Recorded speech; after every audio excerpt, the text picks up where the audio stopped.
Sometimes the most painful part isn't that they didn't love you. It's that they loved you in a way they refused to name out loud. You can feel it in the strange contradictions, the ways they held on to you while acting like you were optional, the way they came closer when you pulled away, the way they watched you from a distance, the way they kept the connection alive just enough to make sure you didn't fully leave. And when you look back, you realize there were moments that could have turned into honesty, moments that could have become a real confession, a real admission, a real sentence that would have finally told you the truth. You mattered.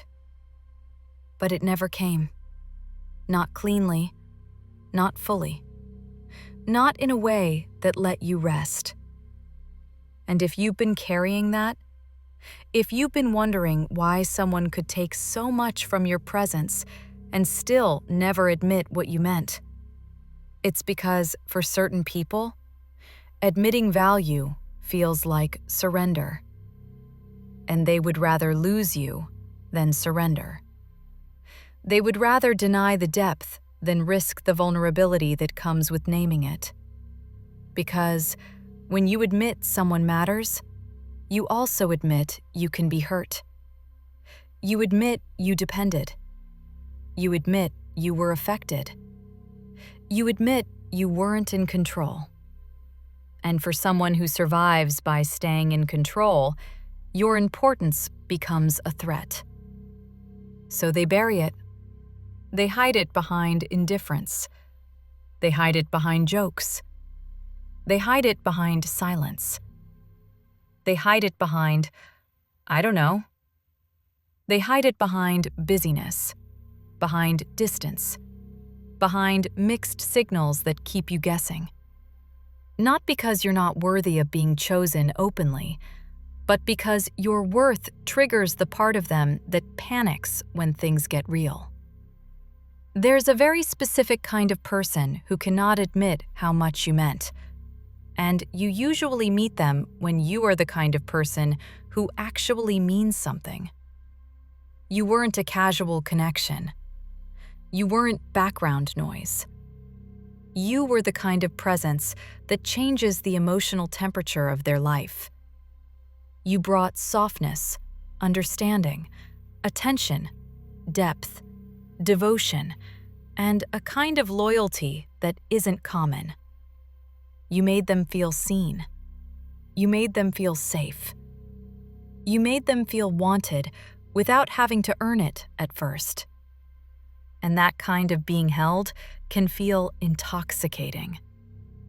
But then it reaches a point where the price of keeping you becomes emotional responsibility. And that's where they freeze. Because to admit what you meant would require them to match it. To admit what you meant would require them to show up with consistency. To admit what you meant would require them to stop playing small, stop hiding, stop keeping one foot out the door. To admit what you meant would require them to risk becoming the version of themselves they've been avoiding. So they do the next best thing for their nervous system. They keep you close enough to benefit from you, but far enough to avoid the full weight of you.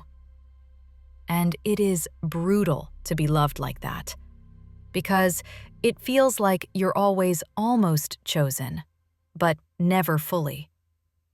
It feels like you're always present in their life, but never fully honored. It feels like you are the secret, not the partner, the ghost, not the home. And that creates a specific wound. The wound of being significant, but unacknowledged. You start doubting yourself. You start wondering if you imagined the depth.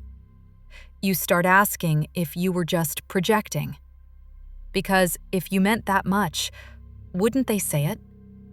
Wouldn't they claim you? Wouldn't they protect you? Wouldn't they fight for you? And this is where you have to understand something that may heal you more than any apology. Some people don't deny your importance because it isn't real.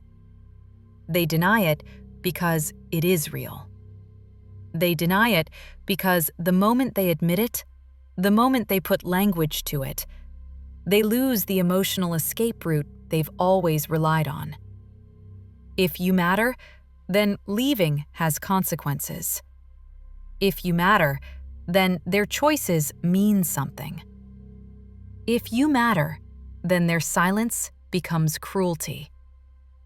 If you matter, then their avoidance becomes betrayal. If you matter, then they can't pretend it's casual. They can't pretend it's not serious. They can't pretend they're unaffected. Admitting you mattered collapses their ability to play neutral. And neutrality is their favorite mask. Because neutrality looks like strength. But it's often fear. It's fear of intimacy, fear of responsibility, fear of being known, fear of having to repair, fear of having to stay. So they stay vague. They stay ambiguous. They stay just detached enough that they can always say, "I never promised anything." They keep the relationship in a shape where you can't hold them accountable without sounding like you're asking for too much. And that's why it can feel like you're constantly reaching for something that keeps slipping through your fingers. Not because you can't communicate, but because the relationship was designed to be ungraspable.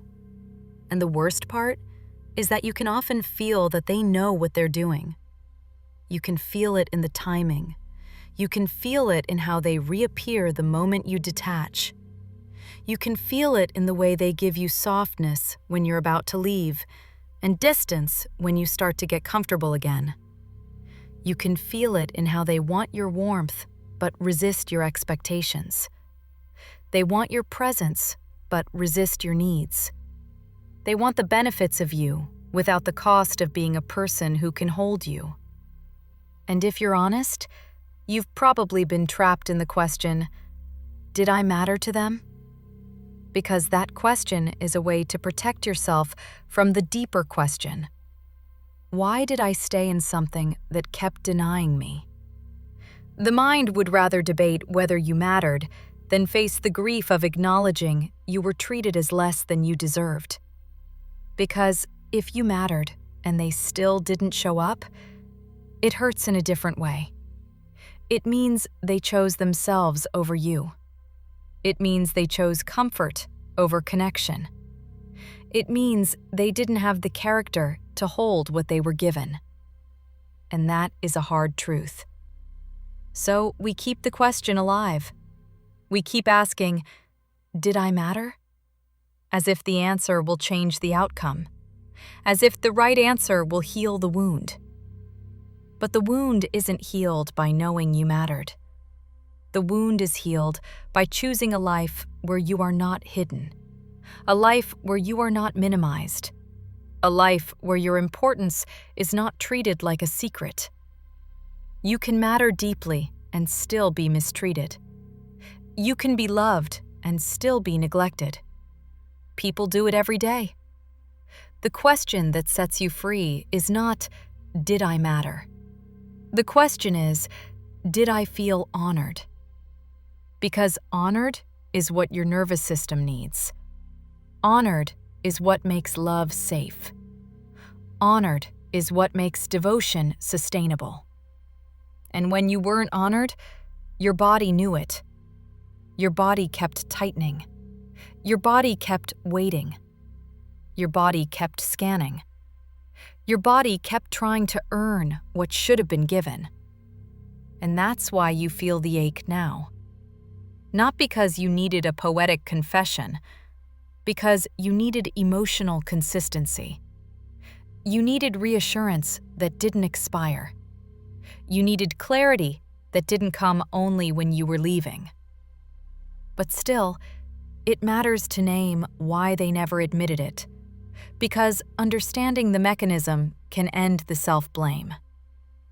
There are a few core reasons people don't admit your importance, and none of them are about you being unworthy. 1. Admitting it would force them to face their own emotional depth, and they're afraid of what lives there. Some people have so much unprocessed grief, shame, or fear that real intimacy feels like opening a door they can't close. They would rather stay shallow than risk being flooded. 2. Admitting it would make them accountable. They could no longer treat you casually. They could no longer disappear without consequence. They could no longer keep you as a convenient source of comfort while staying emotionally uninvolved. 3. Admitting it would require them to choose. And choosing triggers fear in people who keep safety through options. If they choose you, they lose their escape hatches. If they choose you, they have to show up even when it's hard. So they avoid choosing and they avoid admitting, because admission is a form of choosing. 4. Admitting it would make them vulnerable to rejection. If they say you mattered, they risk you not saying it back. Or they risk you seeing them too clearly. Some people would rather be the one who withholds than the one who risks exposure. Withholding feels like control. Vulnerability feels like surrender. And they are addicted to control.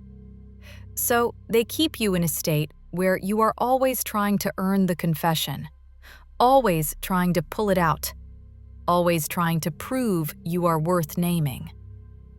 And if you're someone who values depth, that pursuit can become your whole world. Because you can feel that the truth is there. You can feel it like pressure under the surface. You can feel it in what they don't say. You can feel it in the way they look at you and then look away.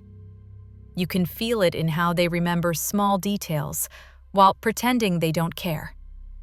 You can feel it in how they stay connected even when they claim they want distance. You can feel it in how they get jealous but deny it. You can feel it in how they can't fully let you go. And that's what makes it so confusing. Because their behavior contradicts their words. Their attachment contradicts their denial. Their closeness contradicts their refusal to claim you. And the mind tries to solve it by chasing one clean statement that will resolve the contradiction. But someone who lives in contradiction cannot give you clean statements. They can only give you more contradiction. That's why your healing cannot depend on their confession. Because their confession would require them to become coherent. And coherence is not something you can demand from someone who survives through fragmentation. So what do you do with this? You stop interpreting their lack of admission as proof that you were insignificant. You stop taking their denial as the truth. You start seeing their denial as a defense against feeling, against responsibility, against attachment, against intimacy. And once you see it as a defense, you can stop begging for a different response. You can stop trying to crack the armor. Not because you don't care, but because you finally realize that cracking the armor would require your self-abandonment. You would have to keep sacrificing your dignity to get a sentence. And a sentence is not what you actually need. You need a life where you are met. You need a relationship where your importance is obvious. Because in healthy love, you don't have to wonder. Healthy love doesn't leave you debating your significance. Healthy love claims you in action. Healthy love doesn't make you chase clarity. Healthy love doesn't punish you with silence. Healthy love doesn't keep you as a secret source of comfort while refusing to commit. Healthy love is not perfect, but it is clear. And clarity is what your nervous system has been starving for. That's why this hurts. It's not just heartbreak. It's deprivation. It's the deprivation of being openly valued. So here's a truth that may feel sharp, but will protect you. Someone who cannot admit your importance is not someone you can build emotional safety with. Even if they feel it, even if they miss you, even if they love you in their own limited way. The inability to admit is not just about words. It's about capacity. It's about emotional maturity. It's about being able to stand in the truth without running. It's about being able to hold the weight of what you offered. And if they can't hold that weight, you will always be carrying it alone. You will always be the one making it real. You will always be the one translating. You will always be the one hoping. And that is what drains your self-worth. Because when you keep hoping for an admission, you keep living as if your reality is not already valid. You keep living as if you need their acknowledgement to be allowed to move on. And that's the trap. They keep you attached by withholding the very thing you crave. And sometimes they do it without meaning to. Sometimes it's unconscious, but the effect is the same. It keeps you in orbit. So your freedom comes from one quiet decision. You stop needing them to confess. You stop needing them to name it. You stop needing them to validate what you already felt. You let your experience be enough. You let their pattern be the answer. You let the way you were treated be the truth. And you begin to honor yourself in a way they didn't. You stop chasing a person who can't claim you. You stop trying to be someone who is easy to keep but hard to love. You stop shrinking your needs to fit their comfort. And you start telling yourself a new truth. I will only be in spaces where my value is not debated. I will only love where I am met. I will only invest where there is reciprocity. Because this is what you deserve, not someone who secretly cares and publicly withholds, not someone who feels deeply and behaves shallowly, not someone who attaches in private and denies in words.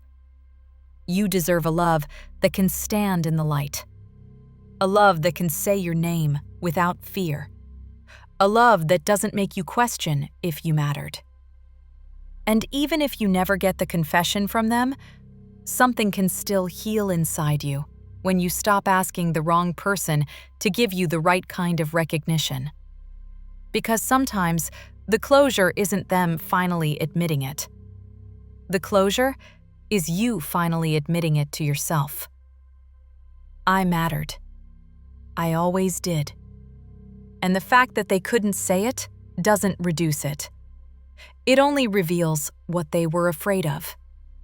They were afraid of how much you meant. They were afraid of what it would cost them to hold you properly. And instead of paying that cost, they paid the cost of losing you. That is the trade they made. That is the truth. And you don't have to stay trapped in the aftermath of their fear. You don't have to keep making their inability your burden. You get to move forward with dignity, with clarity, with your heart intact. Because your heart is not the problem here. Your heart was the offering. Your heart was the gift. And you will give it again one day, in a place where it's honored. Welcome to Attachment Alchemy Lab. You're safe here.